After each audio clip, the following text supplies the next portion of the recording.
The phone buzzed once on the table next to his coffee, and Cole Mercer almost didn't look at it. Almost. The number was unknown. The area code was local, Eastern Kentucky. The message was 9 words, and Cole read it once and set the phone face down on the table and sat very still, the way a man sits when he is trying to determine whether something is real. Across the diner, someone laughed at a television mounted near the ceiling.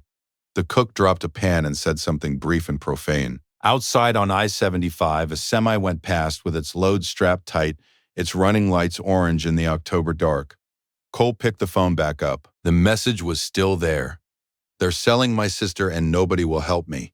He read it a second time. A third. It did not change. He had received wrong-numbered texts before, pizza confirmations, dentist reminders, someone looking for a plumber. He had never received one like this. He set the phone down. He picked it up again. He typed 2 words. "Who's there?" His name was Cole Mercer, and he had been riding since he was 18 years old. And the 31 years of highway between that age and this one had produced a man who moved through spaces the way weather moves. Without announcement, taking the shape of what surrounded him, but changing the temperature of a room whether he intended to or not. He was 47, gray at the temples, built the way a man is built who has absorbed a great deal over a long time and made a private decision not to break under it. The patch on his vest named his chapter. The set of his jaw named the rest. He had pulled off I-75 at Corbin 40 minutes earlier because the rain had intensified past the point where the road was reliable, and he had learned long ago that riding in rain after midnight was a negotiation with physics that younger men could afford to enter, and he could not. The diner was called Dots. It had opened in 1974 according to the hand-lettered sign above the register, and every surface believed it. Orange vinyl booths gone brown at the armrests. A counter of cracked laminate. Coffee that was hot and dark and wholly serious the way diner coffee in Eastern Kentucky always was. And Cole had ordered a second cup without intending to and was 3/4 through it when the phone buzzed. He was heading to Nashville. A brother named Hector Ruiz had died of a heart attack on I-24 in June, on a sunrise ride with the throttle open, which was the way Hector had always said he intended to go. The chapter funeral was Saturday. Cole had given himself time to get there the slow way through terrain he knew well and wanted to think in, the way you choose a road when the destination matters less than the traveling. He carried something private, the way men who have ridden long distances alone tend to carry something private. His sister's name had been Elaine. She had been 17 when she disappeared from Hazard, Kentucky, 28 years ago. Cole had been 19. He had spent 3 months looking, driving back roads, knocking on doors, calling every number anyone gave him, before the call came from a motel manager in Chattanooga. He had been 3 weeks too late. He had done the work since then, the years, the therapy, the chapter, the slow rebuilding around an absence that never fully closed. But October in Eastern Kentucky had a particular quality of air that brought her close regardless. The smell of rain on blacktop. The specific dark of these hills. That was where he was when the phone buzzed. That was who he was when he typed back. Before you find out who was on the other end of that message, hit subscribe and drop your city in the comments right now. There are people watching this from everywhere tonight, and I want to know where you are. Drop your location below, city and state, anywhere in the world. I read every one.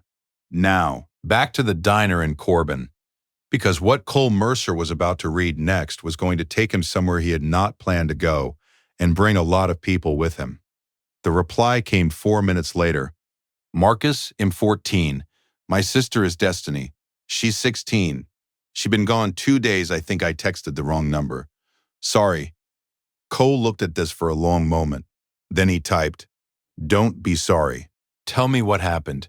Marcus Webb was 14 years old, and he was sitting on the floor of a gas station bathroom on Route 421 outside of Harlan, back against the cold ceramic tile. Door locked, legs drawn up, and chin on his knees.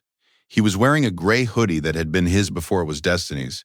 He had given it to her last winter because she was always cold. And when she hadn't come home, he had taken it from her room and put it on without thinking about why.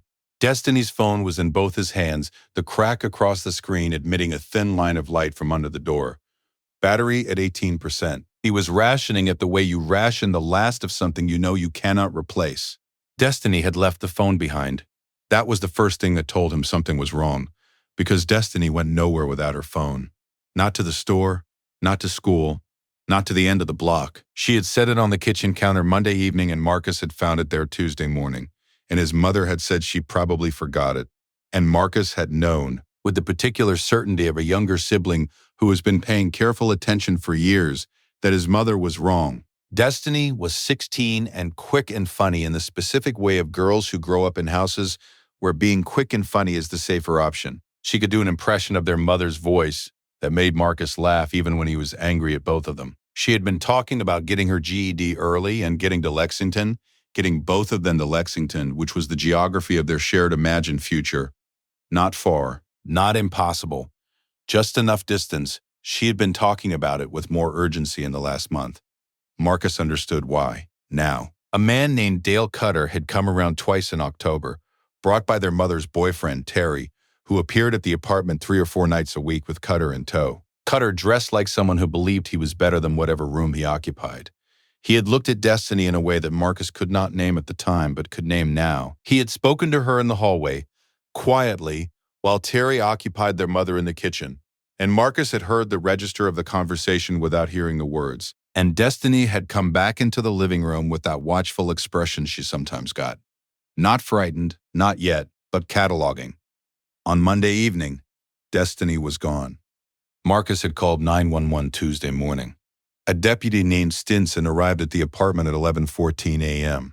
He was in the apartment for 8 minutes. Marcus watched him write things down, without once looking up from the notepad. When Marcus mentioned Dale Cutter, Stinson made a note and asked how to spell it.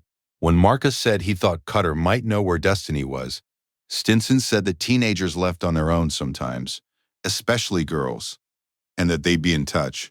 He placed his card on the kitchen table and walked out. Marcus stared at the card for a long time after the door closed. He went to school that day because staying in the apartment meant sitting with something he wasn't ready to sit with. In second period, he looked out the window at the parking lot and thought about Stinson's 8 minutes.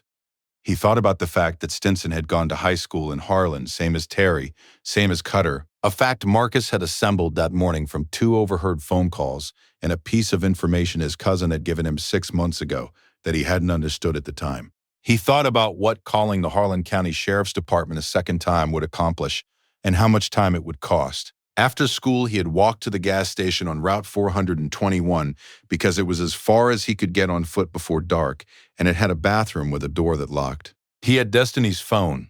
He had meant to call his cousin Darnell, who was 23 and had a truck and was not afraid of situations. In the dark of the bathroom, hands trembling, he had opened the wrong contact. He had typed 9 words and pressed send. He had almost typed, sorry, wrong number. He almost had. Cole read all of it. He read the part about Stinson.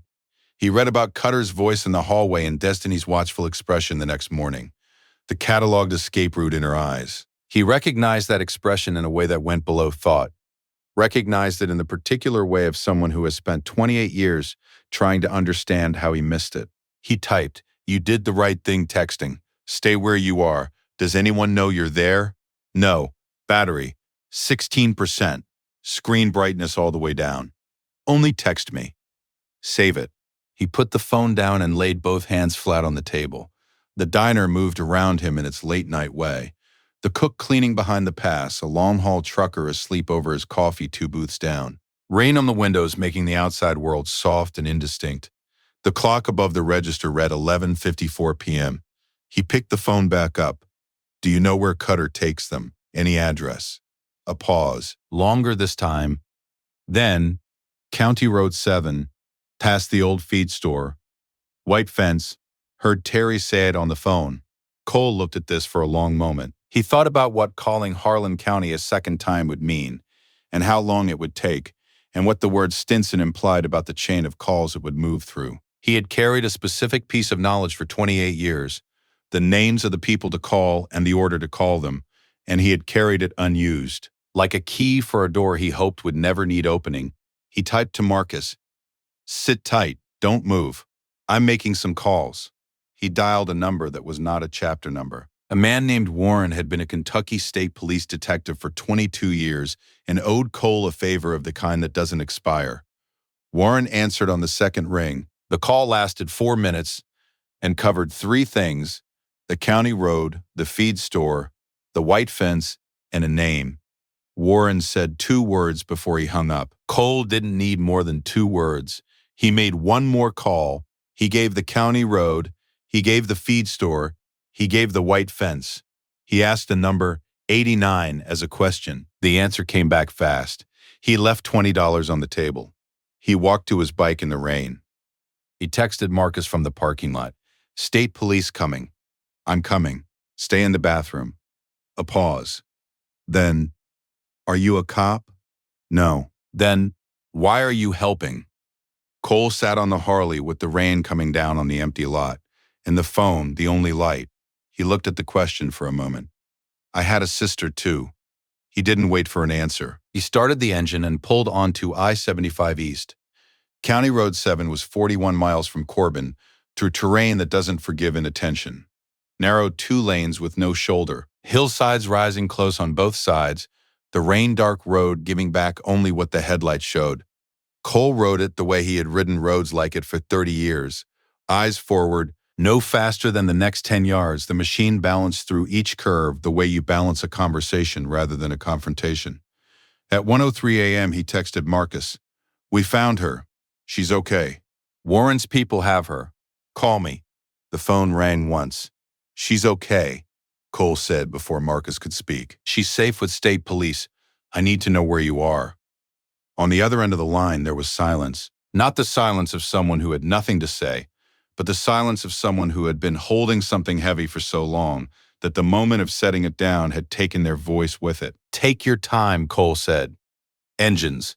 They had been on the road since midnight, from Louisville and Lexington, from Paintsville and Pikeville, from as far as Knoxville, called by a chain of phones that had lit up across 3 states in the 90 minutes after Cole left the diner.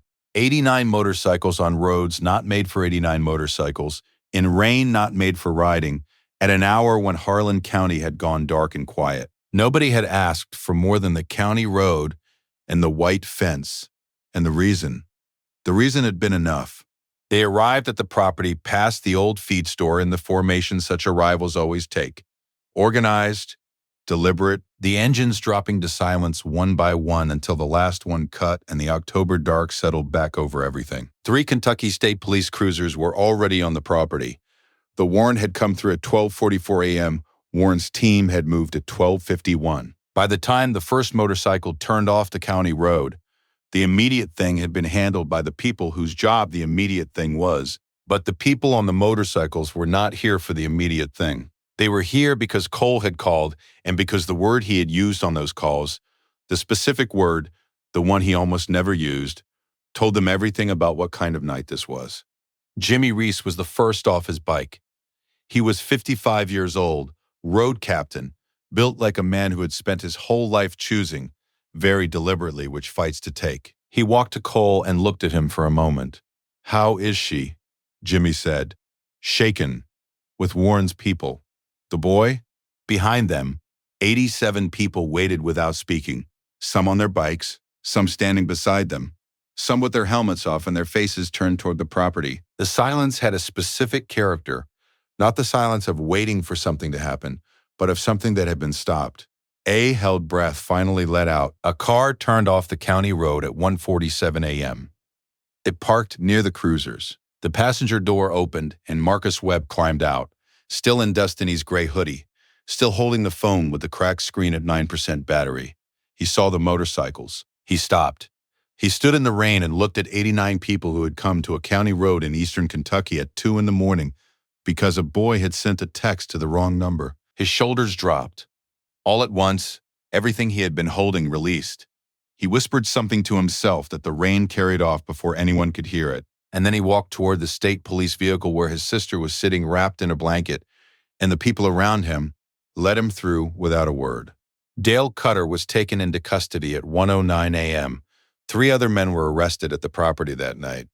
The investigation Warren's team opened would take 11 months and reach into 4 counties. Destiny Webb gave her statement from the back of a cruiser, wrapped in a department-issue blanket, watching the tree line. When Marcus found her, he said her name once, and she turned. And what happened between the two of them in the next 30 seconds was not for anyone else to see. Cole looked away. He stood near his bike and listened to the rain, and let that moment belong to them. After a while, he walked over. He crouched to Marcus's height the way he'd done earlier, and looked at him. "You did everything right," Cole said. Marcus's mouth moved. Nothing came out. "Don't thank me," Cole said. "That was all you." He stood. He nodded once to Destiny, who looked back at him with eyes that were exhausted and still and sharp as a thumbtack. Eyes that had been through something and were already deciding, somewhere behind them, what came next. He walked to his bike. He put on his helmet. Jimmy said, "Nashville's still there." "I know," Cole said. He pulled out onto County Road 7 and rode toward the highway, the sound of the engine fading down the dark road until it was gone entirely. Destiny's phone battery died at 2:11 a.m., 13 minutes after Cole's taillights disappeared. Marcus plugged it in when he got home. When the screen came back on, the last conversation in the messages was still open at the top, the thread he had started by accident with a number he hadn't meant to dial, with a man whose name he hadn't known when he typed the first word. He kept the contact. He saved it as Cole M., which was already what Destiny had saved it as, which was how all of it had started. Some things arrive in your life looking like wrong numbers. If this story reached you tonight, if you believe that the right person still picks up, share it with someone who needs to hear it. Subscribe so you never miss the next one. And type sister in the comments if this one got to you. I'll read everyone.